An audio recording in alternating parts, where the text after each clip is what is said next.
ሪፖስት በማድረግ ጀምሩት። የአገልግሎት ክፍያን በተመለከተ ብዙ ቪዲዮዎች ሰርቼላችኋለሁ እና ብዙ ጥያቄዎችም እየተጠየቁኝ ለተጠየቁት ጥያቄ ትክክለኛውን መልስ አቀርብላችሁ ነበረ።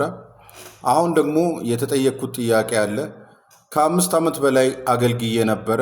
ነገር ግን አሰሪዬ በዲሲፕሊን ምክንያት የስራ ውሌን ስላቋረጠው የአገልግሎት ክፍያ አልከፈለኝም።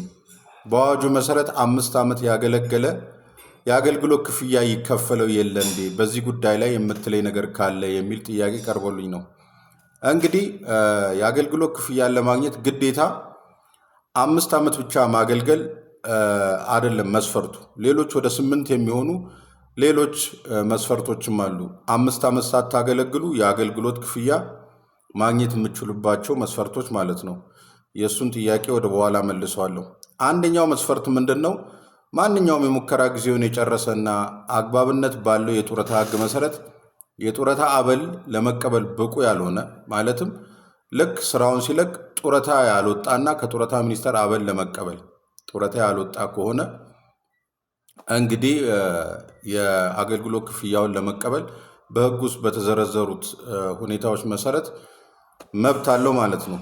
አንደኛው ድርጅቱ በመክሰሩ ወይም በሌላ ምክንያት ለዘለቄታው በመዘጋቱ የስራ ውሉ ከተቋረጠ 5 ዓመት ባያገለግልም ይህ ሰውዬ የአገልግሎት ክፍያ ይሰጠዋል ማለት ነው።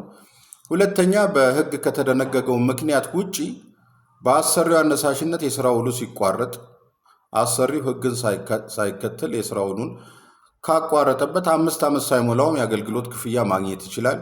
ሌላው ደግሞ ሰራተኛው ከስራ ሲቀነስ ከስራ ሰራተኛ እንዴት እንደሚቀነስ ራሱን የቻለ ቅደም ተከተል አለው። ሰራተኛው ከስራ ሲቀነስ የአገልግሎት ክፍያ ይከፈለዋል 5 ዓመት ባይሞላውም። ከስራ የሚቀነስበት ደግሞ ምክንያት አንዱ ምናልባት መስሪያ ቤቱ ለዘለቄታው በመዘጋቱ ከስሮ በመዘጋቱም ሊሆን ይችላል። ስለዚህ የአገልግሎት ክፍያ ይከፈለዋል 5 ዓመት ባይሞላውም ማለት ነው። ሌላው ደግሞ ሰራተኛው ላይ በተለይ በሴቶች ሰራተኞች ላይ በስራ ቦታ ወሲባዊ ትንኮሳ ተፈጽሞባቸው በዚህ ጉዳይ ላይ በቂ ማስረጃ ካላቸውና ስራቸውን በራሳቸው ፍላጎት ከለቀቁም 5 ዓመት ባይሞላቸውም የአገልግሎት ክፍያ ይከፈላቸዋል። ሌላው ደግሞ አሰሪው የማንኛውንም የወንዶችንም ሰራተኞች ሊሆን ይችላል የሰብአዊ ክብራቸውን ነክቶ በዚሁ ጉዳይ ሰራተኞቹ ደስ ሳይላቸው ማስረጃ ካላቸው የሰብአዊ ክብራቸው ስለመነካቱ ማስረጃ ካላቸው ስራቸውን በገዛ ፈቃዳቸው ከለቀቁም 5 ዓመት ባይሞላቸውም የአገልግሎት ክፍያ የማግኘት መብት አላቸው። ሌላው ደግሞ ለሰራተኞች ደህንነት ወይም ጤና የሚያሰጋ አደጋ እንዳይደርስ አሰሪው ማለት ያው መስሪያ ቤታችሁ ለሱ ማስጠንቀቂያ ተሰጥቶት ግን ምንም አይነት እርምጃ ባለመውሰዱ የተነሳ ሰራተኛው ለራሱ ሰግቶ ስራውን ከለቀቀም 5 ዓመት ሳይሞላውም የአገልግሎት ክፍያ ማግኘት ይችላል። ሌላው ደግሞ በሕክምና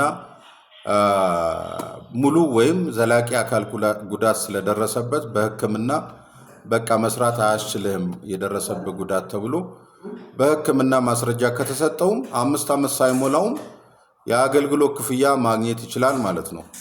የመጨረሻው ደግሞ ሰራተኛው የኤችአይቪ ቫይረስ ጋር ተያይዞ የጤና እክል ካጋጠመውም 5 ዓመት ሳይሞላው በራሱ ፍላጎት ስራውን ከለቀቀ የአገልግሎት ክፍያን ያገኛል ማለት ነው።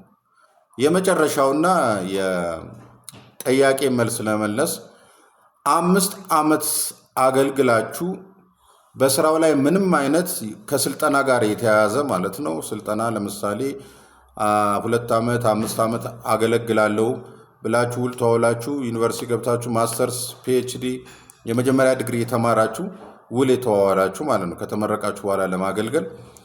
እንደዚህ አይነት ውል የሌለባችሁ ከሆነ ምንም አይነት ውል የሌለባችሁ ከሆነ ከስልጠና ጋር ተያይዞ 5 ዓመት እንዳገለገላችሁ በራሳችሁ ፍቃድ ስራውን ስትለቁ የአገልግሎት ክፍያ ይከፈላችኋል ማለት ነው። ተግባባን። መስሪያ ቤቱ ግን 5 ዓመት ካገለገላችሁ በኋላ በዲሲፕሊን ጥፋት የስራ ውላችሁን ካቋረጠው የአገልግሎት ክፍያ ላታገኙ ትችላላችሁ ማለት ነው። ምክንያቱም በሕጉ ላይ በግልጽ የተቀመጠው በራሳችሁ ፍላጎት 5 ዓመት አገልግላችሁ ስትለቁ ነው እንጂ በዲሲፕሊን ምክንያት የስራ ውላችሁ ሲቋረጥ 5 ዓመት ካገለገላችሁ በኋላ ይከፈላችኋል የሚል በአዋጁ ላይ የተቀመጠ ነገር ስለሌለ ለተጠየቁት ጥያቄ እንግዲህ በዲሲፕሊን ምክንያት የስራ ውሉ የተቋረጠ 5 ዓመትና ከዛ በላይ ያገለገለ ሰራተኛ የአገልግሎት ክፍያ የማያገኝበት ሁኔታ አለ ማለት ነው። በዚህ መልኩ እንግዲህ መልስ ተመልሶልሃል። ቪዲዮዎች ሪፖስት እያደረጋችሁ አመሰግናችኋለሁ። ዩቲዩብ ላይ ደግሞ ለሲቪል ሰርቪስ የብቃት ምዘና የሚያዘጋጇችሁ በሁሉም መስኮች በግብርና፣ በጤና፣ በአይሲቲ፣ በቴሌኮም፣ ለሰው ኃይል አስተዳደር፣ ለግዢ፣ ለንብረት አስተዳደር ብዙ ናቸው አሉላችሁ። እየገባችሁ ዩቲዩብ ላይ ሰብስክራይብ እያደረጋችሁ እንድትመለከቱ ጋብዛችኋለሁ። ሪፖስት እያደረጋችሁ መልካም ቀን